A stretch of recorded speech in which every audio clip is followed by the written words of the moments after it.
Ambalma awni nyakuma au bismillah Joliba TV News ale Jamaranika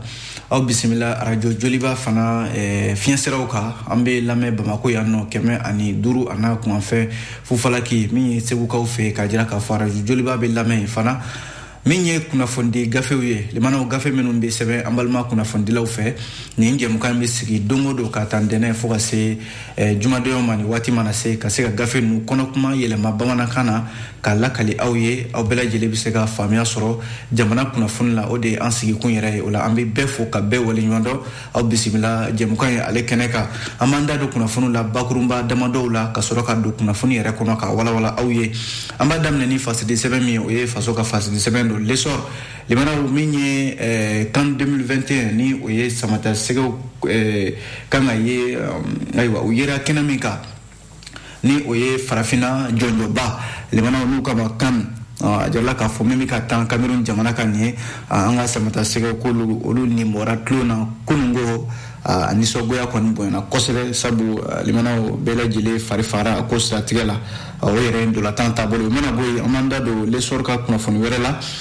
kajira ka fo lakana balia stratégie la limana ajalla ka fo nyono mara konna la bi ko nyono ka ubika fien sama bi kosebe ka sabu ko ni anga finitiuye oluka wulika jo wala sa ka jamana dewnu bolo fen lakana amina ndado la sisano l'essor kono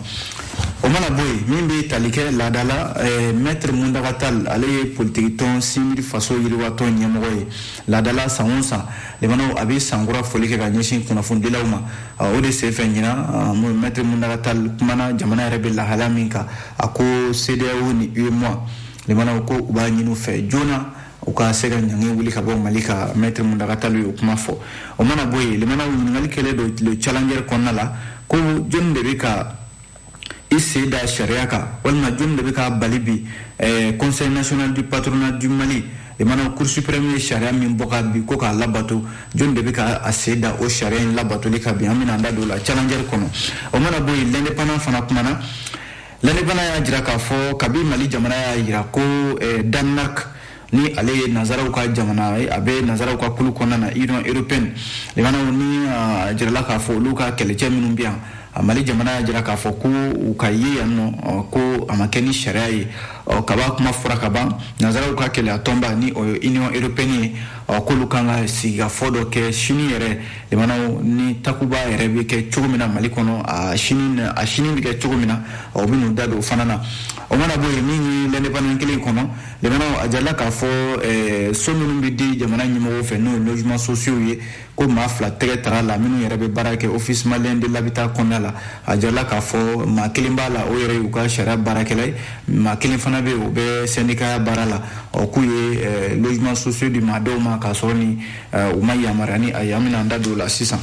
o mana boy le soir de Bamako fana kumana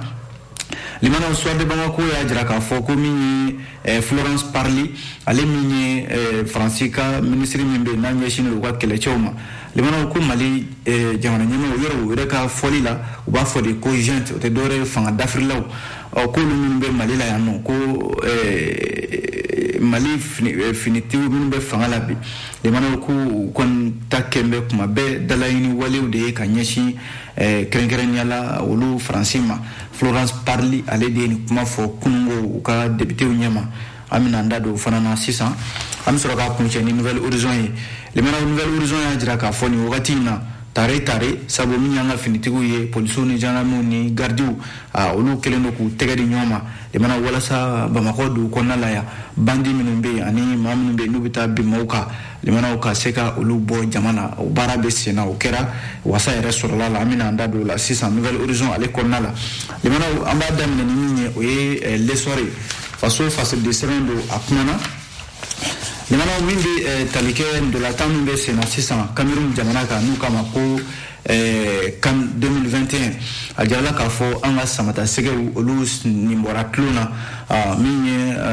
minun tara jamana kumabo ajala ka fo kunungo abi fo mimati baba no penalty 5 penalty ko an ka samata sɛgɛw olu kɔni dashira o la 5 ani 6 ɲɔgɔnna a kɛra ni jamana cɛ n'o ye Guinée équatoriale ye o de hukumu kɔnɔna la min ye an ka samata sɛgɛw ye olu kɔni sen bɔra ni tulo la ni cogoya la limanaw samata sɛgɛw ka capitaine n'o ye Amari Traoré ale n'a jɛw a jarala k'a fɔ limanaw ni ko in yɛrɛ taabolo lajɛ a kun man ka se nin yɔrɔ yɛrɛ ma fasidi sɛbɛn ka fɔ la lesor a ko sabu ni Mali samata sɛgɛw ani min bɛ tali kɛ Guinée équatoriale olu ka ndolatan kulu u ye ndolatan cogo min na limanaw miniti 90 min dira u ma a yɛrɛ k'a fɔ Mali samata sɛgɛw se kun b'u bolo ni ndolatan kulu in kan ni jateminɛ kɛ min ye capitaine Amari Traoré limanaw ana a jɛw a jarala k'a fɔ tiɲɛ yɛrɛ la an ye ndolatan dɛ an ye ndolatan ko nka limanaw min ye ndolatan yɛrɛ ale baraji ye bi de n'i ma se ka bi don cɛlu limanaw i tɛ se k'a fɔ ko sebaya b'i bolo o de kɛra Mali ta ye sabu ko an ye ndolatan in bɛɛ lajɛlen kɛ k'a ban limanaw miniti 90 fo ka na farangaw k'a la n'o ye prolongation ye limanaw fu ani fu o tɛmɛna anw ni Guinée équatoriale cɛ nka an ka ndolatanew a jarala k'a fɔ u ye ndolatan nka i b'a ye ndola min n'a bɛ taa laban cɛlu yɛrɛ la limanaw an ka ndolatanaw de kun dɛsɛra o la kaki fo ka na kɛ yɛrɛ ndola bana fu ani fu la nka limanaw fɛn dɔ fana bɛ yen lesɔr y'o fɔ o ye k'a fɔ jaratigɛba min bɛ yen n'o tun bɛ ka file fiyɛ anw ni Guinée équatoriale cɛ ni o ye Gambie ka alvitri ye Gambie ka den don Bakari Papa Gassama limanaw ko ale kɔni a ye file min fiyɛ file in kɔni kɛra i b'a fɔ ko namara yɛrɛ ka ɲɛsin Mali samata sɛgɛw ma sabu a jarala k'a fɔ penalty kelen n'o ye ndolati maga bolo la limanaw o kelen kɛra bɛɛ lajɛlen y'a ye alvitri a ye ɲɛ tugu o kan a m'o fiyɛ a m'o di anw ma ani hali ko min ye ndolatan na fɛn min fana t'a la n'o de ye ka ndolatan ɲɔgɔn limanaw ka ko latɔn a la ka ko ta ka ɲɛsin a ma n'u ka ma foti limanaw ko fana dɔ taara ka ɲɛsin an ka ndolatana dɔ ma n'o ye Amadou Haidara ye min ye Gambikaw ka nin alvitri ye limanaw a ye ɲɛ tugu nin bɛɛ lajɛlen kan hali limanaw a jarala k'a fɔ bi ndolatan hukumu kɔnɔna la ko ni Gambie alvitriw lajɛ olu ka fili ka bon kosɛbɛ ndolatan no hukumu kɔnɔna la ka tila ka na a bɛ fɔ min ma ko VAR yɔrɔ VAR donna balontan ko la sisan a kɛra sababu ye limanaw fɛn o fɛn bɛ kɛ i b'a sɔrɔ a ɲininkali de bɛ kɛ VAR tɔgɔ in na VAR in kɔni ta bɛ kɛ ni min fɔra ye a b'o fɔ ni min ma bɛn a ma a b'o fana to yen n'o tɛ ko Mali ye penalty kelen min sɔrɔ ani faute min kɛra an ka joueurs la VAR ma se k'o ye k'o di an ma ka tila ka na ndolatan ka laban nin cogoya la nka limanaw an ka samata sɛgɛw ka maa min bɛ yen n'ale de b'u kunna bi n'o ye Mohamed Makasuba ye a jarala k'a fɔ a fana a ye waleya dɔ kɛ waleya min ni maa bɛ se k'a fɔ a ma yɛlɛmaba don an ka ndolatan na sabu min ye Ibrahima Koni yɔrɔ ale Ibrahima Koni min n'ale de ye ndola kelen sɔrɔ miniti 7 yɛrɛ la o kɔ min ye Musa Dumbiya fana ye min fana kun ye wulikajɔ baw kɛ ndolatan in kɔnɔna la nka limanaw i b'a sɔrɔ a wulikajɔ bɛɛ lajɛlen bɛ taa laban fu falaki la sabu ni bi ma don a la nafa t'a la walasa lesɔr ka fɔ la min ye Guinée équatoriale u ka ndolatan kulu tɔgɔ de ko Zlam National a jarala k'a fɔ an ye fan fɔlɔ bɛɛ lajɛlen kɛ n'u ye ndolatan kun fɔlɔw ye limanaw min ye ni Guinée équatoriale jamana ye u ma se ka ɲɛfoyi sɔrɔ Mali bolo sabu an ye ndolatan an y'a tunu la pewu an ka samata sɛgɛw ye ndolatan kɛ i b'a fɔ ko ninnu tɛ ndolatan dɔn nka limanaw kana kɛ yɛrɛ an ma se ka bi foyi dɔn ko tiɲɛ yɛrɛ la o bɛ o sababu fana ye min ye o ye k'a fɔ an ka ndolatana minnu bɛ yen n'u kan ka se ka n'a fɔ ndolatan falen cɛlu la limanaw ma se ka o kɛ Mohamed Makasuba n'a ka cɛdenw hali n'a sɔrɔla a ye falen minnu kɛ i n'a fɔ Nos Traoré ani El Bilal Touré n'a ye olu don ndolatan hukumu kɔnɔ limanaw o kɛra sababu yɛrɛ ye ndolatan tako filanan la min ye Guinée équatoriale ye ale nana sebaya n'a fɔ ale nana ndolatan fari falen tuguni k'a kɛ i n'a fɔ u bɛna yɛlɛma anw kan an tora o cogoya de la fo ka na se ndolatan ban waatiw ma ka na sanga 30 wɛrɛ fara kan sanga 120 ɲɔgɔnna an y'o tan limanaw si ma se si la ka na laban ti babaw la a ko ala yɛrɛ kɔni y'a ka baara kɛ sa gɛrɛjɛgɛ o ma kɛ anw ta ye min ye ndolatan ye limanaw a taara laban 5 ani 6 la Guinée équatoriale a ye seba sɔrɔ Mali kan Guinée équatoriale ko u ni olu kɔni taara ɲɛfɛ n'o ye quart de finale o ni ndolantan kulu wɛrɛw bɛ taa bɛn n'o ye Senegal jamana ye a jarala k'a fɔ yan'o cɛ ndolantan min kɛra n'o ye Côte d'Ivoire ani Égypte ye limana o ɲɔgɔnna ndolantan fasiri sɛbɛn ka fɔ la l'essor a ma bɛ fama ka ɲɔgɔnna ndolantan duman sabu min ye Mohamed Salah n'a ka cɛdenw ani min ye Côte d'Ivoire kaw ye limana o ni Égypte ka ndolantan a jijara bɛɛ y'a dɔn k'a fɔ ko ni ndolantan in jijara nka limana an ka ndolantan a jarala k'a fɔ ani Côte d'Ivoire ni Égypte ta ma kɛ kelen ye sabu an bɛ se ka jɔyɔrɔ ɲuman sɔrɔ k'a sɔrɔ hali a ma se tibagaw ma n'o ye 5 penalty ye a jarala k'a fɔ Mali kɔni kɔ don kan tago 73 min filɛ nin ye an tɛna ye a ko kɛnɛ ka bilen sabu an bɔra kulon na min ye Senegal ale ni Guinée équatoriale ye k'olu na ɲɔgɔn sɔrɔ don nataw la limana kunnafoni filɛ an ye nin bɔ l'essor ale kɔnɔna la yan'an ka bɔ l'essor kɔnɔ limana ka jira k'a fɔ ɲɔnɔ mara la l'essor y'a jira k'a fɔ ko min bɛ tali kɛ armée malienne tɛna k'u ye wulikajɔba dɔw kɛ kɔsa in na min kɛra sababu ye ɲɔnɔkaw nin waati in na u bɛ ka lafiya boloda kosɛbɛ a jarala k'a fɔ armée yɛrɛ kalankan ye ɲɔnɔ mara dɔrɔn tɛ dɛ limana Mali fantan ani naani fɛn fɛn bɛ yen ko lakanabaliya ɲɔ ɲɛnen dɔ yen nɔ armée ko kana wulikajɔ kɛ walasa sigidalamaw ka lafiya nka min fɔra o de na lakale a jarala ka min kɛra o de na lakale sa kɛ min ye ɲɔnɔ mara ye ko groupes armés n'o ye bamaci wale tigilamaw ye minnu ka baara bɛnnen don limanaw ka maaw bolofɛnw darakiw la ka maaw bɔnɛ u ni na limanaw ka taa maaw ka balow jeni misalila farabugu yɔrɔ farabugu kɛra yɔrɔ min ni daga sigira u dala waati jan ko nka a jarala k'a fɔ bi maa minnu bɛ taa i ka foro la o min bɛ taa dɔgɔjɔw la o sabu ɲɔnɔkaw yɛrɛ y'a jira k'a fɔ sugu caman bɛ yen u tun tɛ olu jɔ nka o sugu caman dayɛlɛla bi misalila dɔgɔfiri commune rurale kɔnɔna la maaw bɛ t'u ka dɔgɔw jɔ yen nɔ min ye nka ko an bɛra ka min fɔ sisan hali n'a sɔrɔla fiɲɛ kura bɛ ka ci ko nka yɔrɔ dɔw bɛ yen i n'a fɔ duguncini dɔ Faba ɲacɛ la ani Faba kɔrɔ o yɔrɔw la ko jadisu halisa u bɛ munumunu zalo la o yɔrɔ kofɔlen ninnu na min ye commune rurale Toridaga ko a jarala k'a fɔ ko maaw fana lafiyara ye kosɛbɛ bɛɛ lajɛlen bɛ ka wuli ka i ka baaraw kɛ sigidalamaw yɛrɛ o seereya di l'essor maaw ma limana kunnafoni filɛ an ye nin bɔ l'essor ale kɔnɔna la n'an bɔra yen an bɛ don le challenger kɔnɔ limana challenger kumana Maître Mundaga Tall ale de ye simidi faso yiriwatɔn ye a ko a b'a ɲini CEDEAO fɛ ani UEMOA limana u ka ɲangi wuli ka bɔ Mali ka kabi an kumana nin kuma fɔra Maître Mundaga Tall fɛ laada de don a fɛ san o san limana min ye ka foli di sankura foli k'o di kunnafonidilaw ma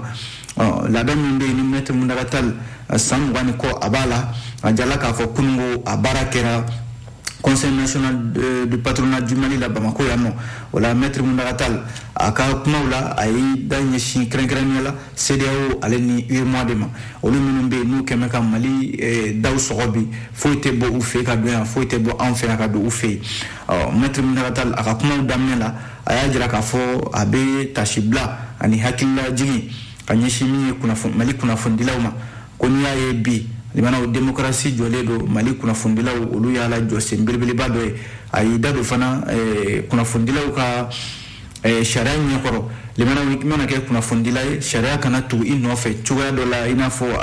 a man ka cogo min na n'o ye dépénalisation de la presse des délits de presse a jarala k'a fɔ o baara min filɛ nin Maître Mundaga Tall kɔni ko laɲini kɛra a mɛnna ko nka hali sisan nin baara in ma se ka kɛ an ka jamana kɔnɔna la yan a dun jirala k'a fɔ ka kunnafonidilaw ka kuma bɛɛ ka sariya wuli u nɔfɛ a jirala k'a fɔ fɛn dɔ min n'a bɛ dankari kɛ démocratie la ko nka Maître Mundaga Tall ko o t'a jira fana kunnafonidilaw ka kɛ yɛrɛsagokɛlaw ye i kan ka min kɛ baara ɲɛdɔn kɔnɔna la i t'o kɛ fo ka ko wɛrɛ kɛ k'o boloda min dun n'a tɛ ani kunnafonidi sariya tɛ bɛn a y'a jira k'a fɔ bi ko maliden bɛɛ lajɛlen b'i disi gosi Mali taabolo la bi Maître Mundaga Tall ka fɔ la sabu ko bi n'i ye jateminɛ kɛ malidenw y'a ye k'a fɔ fara ɲɔgɔn kan o de bɛ se ka kɛ ka gɛlɛya caman wuli ka bɔ an da la ko nka o n'a ta o ta CEDEAO ni UEMOA ye gɛlɛya min bɛ Mali ka daw sɔrɔ an dala ko a jarala k'a fɔ jamanaden dɔw bɛ yen minnu ka baara bɛnnen don limanaw waati mana gɛlɛya ka ban olu fana bɛ gɛlɛya de wuli jamana kɔnɔna la a ko a b'a f'u ɲɛna kɛrɛnkɛrɛnnenya minnu bɛ sugu kɔnɔna la minnu ye jagokɛlaw ye limanaw u ka dɔ bɔ u ka fɛnw sɔngɔ la u ka fɛnw sɔngɔ bɛrɛ bɛn jamanadenw ma walasa an bɛ se ka an kɔkɔ da nin gɛlɛya ninnu na cogo min na walasa Maître Muntaka Tall a ka kumaw caman bolila o de kan a y'a jira k'a fɔ a bɛ sinsin min kan waati yɛrɛ cogoya kama o ye CEDEAO ni UEMOA min kɛmɛ ka Mali bali bi limanaw ka da sɔgɔ an dala k'a jira k'a fɔ an ma bɛn kuma la n'o ye jamana yɛrɛ taabolo ye furancɛla fanga hukumu kɔnɔna la o kɔfɛ ni ye kunnafonidila ɲɛmaa minnu tun bɛ kɛnɛ kan i n'a fɔ Banjugu Dante ale ye Maison de la Presse ɲɛmaa ye ka taa se Ba Sidiki Touré ani min bɛ tali kɛ ASEP ɲɛmaa Ba Sidiki Touré ani Banjugu Dante olu kɔni ye foliba ta ka ɲɛsin Maître Muntaka Tall ma ko maa dɔ maa min n'a ye ba don kunnafonidilaw la wa ko u bɛ min f'a ɲɛna bi limanaw o de ye k'a fɔ kunnafonidi baara ni maa min y'a don ba la bi wa ni tiɲɛ maa bɛ tiɲɛ ta la bi limanaw ko ye Maître Muntaka Tall ye kunnafoni filɛ an ye nin bɔ le challenger ale kɔnɔ yan'an ka bɔ challenger kɔnɔ limanaw a jiralen bɛ k'a fɔ ko ɲininkali kɛlen don challenger fɛ ko yalima jɔn de bɛ fɛ ka i sen da Cour suprême ale ka sariya min n'a y'a bɔ ka bin kɛrɛnkɛrɛnnenya la Conseil national du patronat du Mali ale ni jagokɛlaw ni diɲɛ an ka sɔrɔbatigiw ka soba ye yɔrɔ ɲininkali min ni challenger ko o de ye ɲininkaliba ye maa bɛ se ka min kɛ i yɛrɛ la sabu a jirala k'a fɔ avocat 3 min bɛ yen ni olu de bɛ ka Mamadu Sɛnsi Kulubali ale lafasa ko olu ye kunnafonidilaw wele janvier kalo tile 25 tɛmɛnen a kunnafonidi senfɛ u ka a kɛra min bɛ tali kɛ Bamako yan nɔ u y'a jira k'a fɔ kɛrɛnkɛrɛnnenya Maître Mamadou Sylla ale ko bureau du conseil national du patronat du Mali limanaw ko kabi octobre kalo la san 2020 ko a jirala k'a fɔ min ye Jajɛ di Amadou Sangare ko ale kun ye assemblée dɔ kɛ ko ka a yɛrɛ sigi assemblée in kɔnɔna la limanaw Amadou Di Jajɛ Sangare ko communicatif tribunal o ye ordonnance dɔ d'a ma n'o ye sariya sen dɔ ye k'a jira k'a fɔ ko a ka min ye CNPM a ka taa baara kɛ a kɔnɔna la octobre kalo tile 9 san 2020 o sariya kelen min ye communicatif tribunal ale tilala k'a jira k'a fɔ ko o minɛna Jajɛ di Amadou Sangare la min ye o b'a jira k'a fɔ an bɛ waati min na ko sisan challenger k'a fɔ la ko nin kɔni ye sariya fila ye communicatif tribunal ye min ta ka tila ka a yɛrɛ sɔsɔ fasiri ka fɔ la nka ko Jajɛ di Amadou Sangare tilala k'a ko ta ka taa n'a ye min ye cour d'appel o yɔrɔ la o tilala ka ordonnance dɔ kɛ n'o ye sariya dɔ ye limanaw octobre kalo tile 30 k'a jira k'a fɔ ko min ye Amadou Di Jajɛ Sangare ko ale yamaruyalen don a ka conseil national du patronat du Mali a ɲɛ minɛ min yɔrɔ ko kɛra ɲɔgɔn sɔsɔ dɔ b'a bila dɔ b'a ta min ye Mamadu Sɛnsi Kulubali ale fana ka avocat ye o ko ta ka taa n'a ye min ye kiiri bulonba min bɛ kiiri bɛɛ lajɛlen sanfɛ n'o ye cour suprême ye limanaw o fana tilala ka fɛn fɛn sariya ta a kɛra cour d'appel ye o a kɛra communicatif tribunal ye o k'a bɛɛ lajɛlen jɔsi ka bɔ yen ko assemblée fila min kɛra Mamadu Sɛnsi Kulubali ani Amadou Di Jajɛ Sangare fɛ ko a bɛɛ lajɛlen si tɛ baara tigɛ n'a si ye bilen limanaw an b'o kuma na waati min na Amadou Di Jajɛ Sangare a jala k'a fɔ Maître Mamadou Sylla ka fɔ la ko hali sisan min Amadou Di Jajɛ Sangare ale bɛ CNPM kɔnɔna la o ye ɲininkali damadɔ k'a yɛrɛ la n'o ye a ka avocat dɔ yɛrɛ bɛ Maître Seku Umar Bari ale ko a y'a fɔ kunnafonidilaw ye ko Amadou Di Jajɛ Sangare ko jɔyɔrɔ jumɛn de b'a bolo limanaw ka conseil national du patronat du Mali a ɲɛmaya minɛ bi ko jɔn de bɛ k'i sen da cour suprême ale fana ka sariya kan ko maître Boubacar Soumare ale fana y'a jira k'a fɔ ko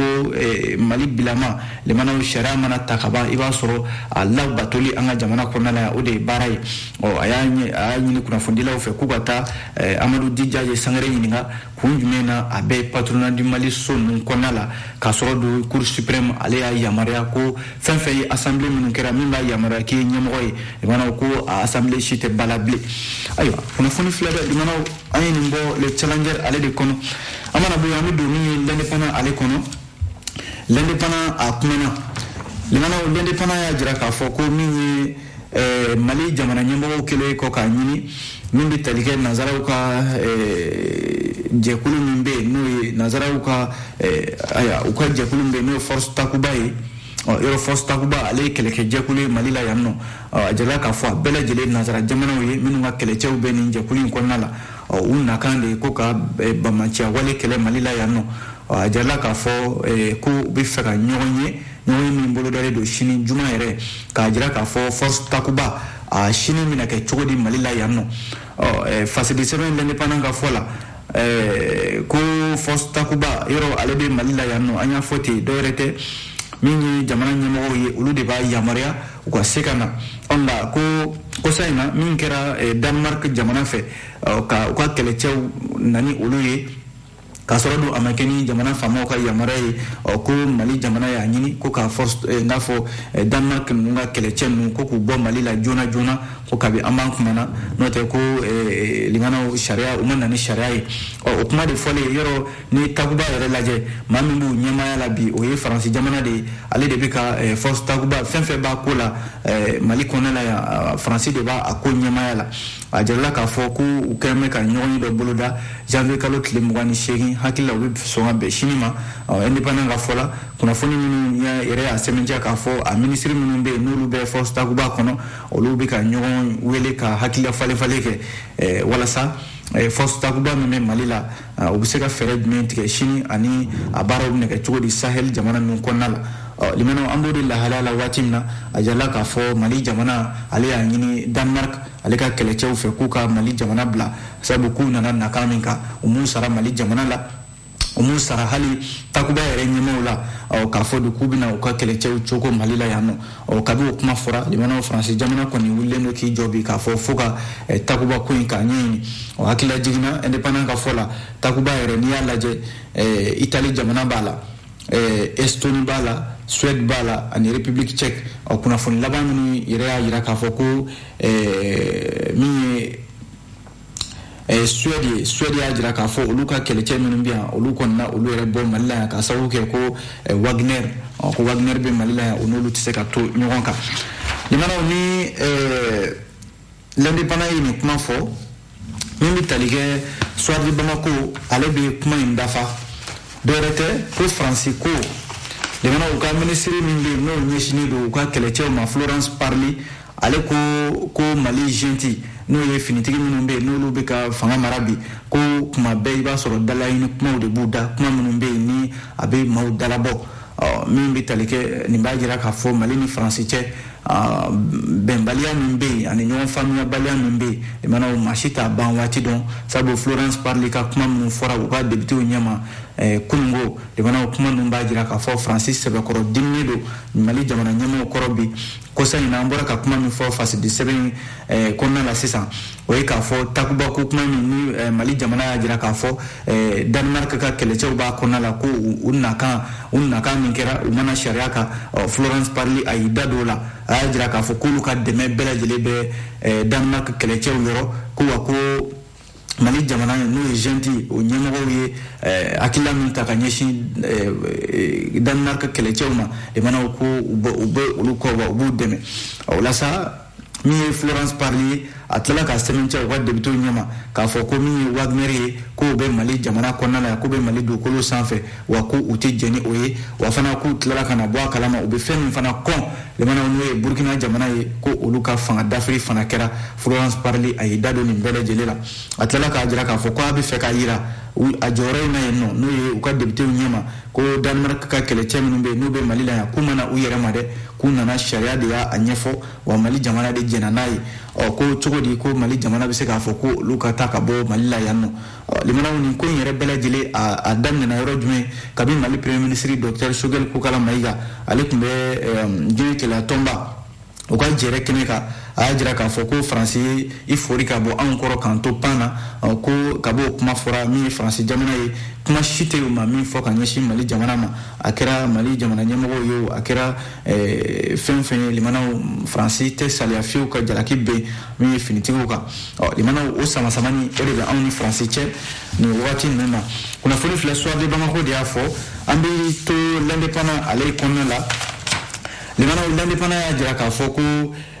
min ye so minnu bɛ di maaw ma n'o ye logement sociaux ye limanaw a jira k'a fɔ ko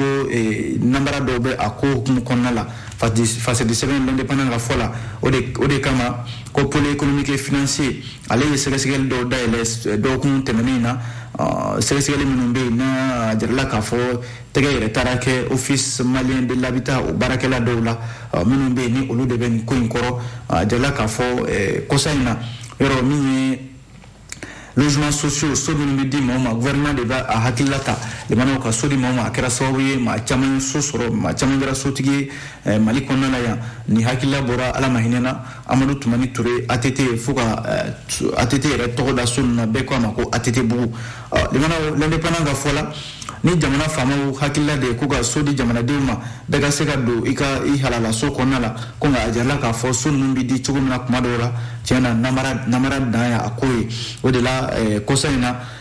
so ninnu bɛ di cogo min na a jarala k'a fɔ ŋanamu min b'a la o de la jamana faamaw y'a ɲini office malien de l'habitat u ka se ka so ninnu k'a kɛ feere yɛrɛ ye siɲɛ kelen a kana kɛ so ka di maaw ma nka u k'a feere so minnu bɛ yen n'u ma se ka di o de feere hukumu kɔnɔna la limanaw office malien de l'habitat wulila k'i jɔ ka taa lajɛ so minnu bɛ yen ni a kan ka feere cogo min na a kan ka don sira minnu fɛ u taara bɔ a kan k'a jira k'a fɔ maa dɔw bɛ yen olu bɛ so ninnu kɔnɔna la u ye sɛgɛsɛgɛli boloda ka taa ye k'a fɔ u ma kofɔlen ninnu k'olu tɛ so ninnu dira u ma cogo min na sɛbɛn fɛn fɛn bɛ yen n'u kan ka kɛ sɛbɛn k'a di o tɛ ninnu bolo wa o ma taama ni sariya ye o de la office malien de l'habitat ale sɔrɔla ka ko in ta ka taa n'a ye sariya ɲɛkɔrɔ ka plainte kɛ contre X limanaw o de la commune 3 tribunal ale ka sɔrɔ ka sɛgɛsɛgɛli dayɛlɛ a jarala k'a fɔ office malien de l'habitat yɛrɛ baarakɛla dɔw n'o ye u ka baarakɛla dɔw ɲɛsinnen u ka sariya ko ma dɔ fana bɛ o ye syndicat ye olu nana k'olu bɛ kaso la nin waati ninnu na wa maa caman bɛ yen olu bɛ ka ɲininka limanaw walasa ka se ka sɛgɛsɛgɛli k'a sama ka se a dan na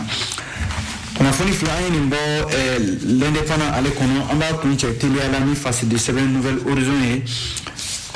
fasidi sɛbɛn y'a jira k'a fɔ limanaw nin wagati in na maa bɛ se k'a fɔ tare Bamakɔ dugu kɔnɔna la sabu ko min bɛ tali kɛ polisiw ka wulikajɔ min kɛra